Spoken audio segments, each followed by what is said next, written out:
Our life is full of moments of stress, grief, and regret, maybe due to financial issues, health concerns, marital problems, problems with the children. But no matter how bad things are, it will not come to the level that will make children's hair go gray. It will not come to the level of a woman forgetting about her baby. It will not come to a level that a pregnant woman will drop her load. It will not come to the level of looking at the people and seeing them, they look like they're drunk, but they're not drunk. All these descriptions are exclusive to one day. Allah told us that that will take place on the day of judgment. When He said, يَوْمَ تَرَوْنَهَا تَذْهَلُ كُلُّ مُرْضِعَةٍ عَمَّا أَرْضَعَتْ وَتَضَعُ كُلُّ ذَاتِ حَمْلٍ حَمْلَهَا وَتَرَى النَّاسَ سُكَارَى وَمَا هُمْ بِسُكَارَى وَلَكِنَّ عَذَابَ اللَّهِ شَدِيدٌ.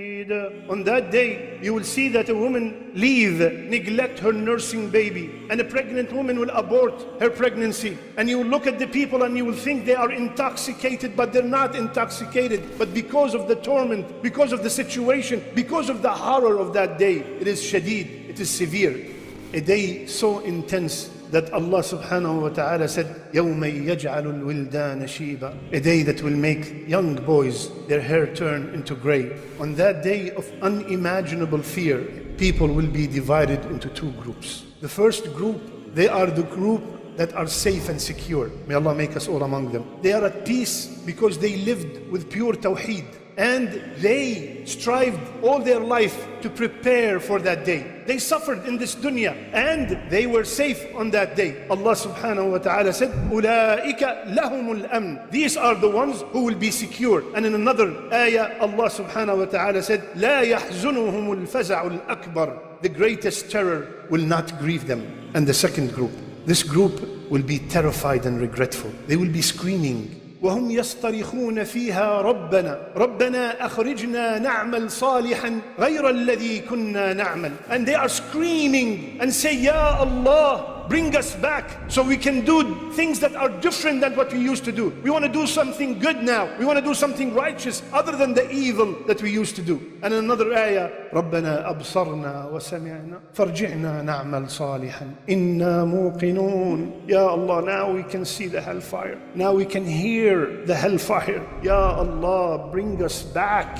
We are موقنون. We have yaqeen now. We have certainty that it does exist. Even the day itself, Allah subhanahu wa ta'ala called it Yawm al-Hasra. In Surah Maryam, Allah Azza wa Jal said, وَأَنذِرْهُمْ يَوْمَ الْحَسْرَةِ, and warn them about the day of regret. Rasulullah sallallahu alayhi wa sallam mentioned several matters that will bring regret on the day of judgment. So let's take them one by one. First, regret of not giving Surah Al-Baqarah its due attention. Rasulullah sallallahu alayhi wa sallam, he said, recite Surah Al-Baqarah, for constantly reciting it will bring barakah to your life, and neglecting it will bring regret on the day of judgment. And black magic, the magicians cannot touch the person who constantly recites Surah Al-Baqarah. If you can do it once a day, Allahu Akbar. If you do it once a week, alhamdulillah. But at least once a month, have the Surah Al-Baqarah being recited in the house. How many complaints we get? Ya Shaykh, jinn, black magic, evil eye, nazar, all that. Subhanallah. Rasulullah ﷺ said the house that Surah Al-Baqarah is recited in, the shayateen will not enter it. Second,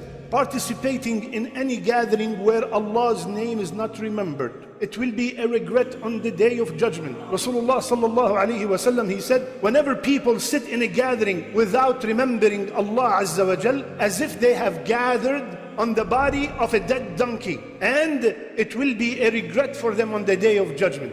Third, the regret of craving authority. Rasulullah ﷺ said, you are going to compete over positions of leadership, and it will bring regret on the day of judgment. Rasulullah ﷺ made a dua against the leader who's not just. And Rasulullah ﷺ told us that if somebody has been assigned as a leader of 3-4 people, even a community, whatever the number is, and he was not just with them, he will not smell Jannah. And we are fighting to get to these positions. It will be a hasra, it will be a regret on the day of judgment. The fourth kind of regret is the regret of those whose acts of worship contained riyah. The ones whom their acts of worship contained showing off. Showing off, my brothers and sisters, destroys, diminishes the amal. No matter how huge it is. If it was intended the pleasure of other than Allah, it's multiplied by 0. Imagine $10 million donation just to show off. Gone. And the guy next to you, $10 from the bottom of his heart. He's been saving and taking from his mother. His is better than your 10 million. It's all about sincerity. Every single time you want to do any action, ask yourself one word. Why?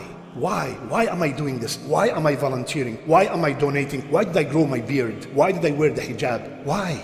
If the answer is the pleasure of Allah, Allahu Akbar, proceed. If not, pause, reset, and refresh your intention. One of the Salaf, they walked into him and he was weeping. And the other man who came, he asked him, what's wrong? He said, did you read this ayah? He said, which ayah? وَبَدَى لَهُم مِّنَ اللَّهِ مَا لَمْ يَكُونُوا يَحْتَسِبُونَ. And they found out on the day of judgment many things they did not expect. They were going thinking that, oh, I died at 70, at 80, I have tons. I donated so much, I fasted so much. And they found out that because of showing off, all these amal were destroyed. The fifth, the regret of the people who backbite. They are literally handing their good deeds on a golden platter to the people they could not stand in the dunya. Rasulullah sallallahu alayhi wasallam, he said, whomsoever have wronged anybody, let him settle it right now. Let him ask for forgiveness right now. Because on the day of judgment, there's no more dirham or dinar. The currency is hasanat and sayyiat. And he will give the hasanat to the people he harmed. And if he doesn't have any hasanat, he will take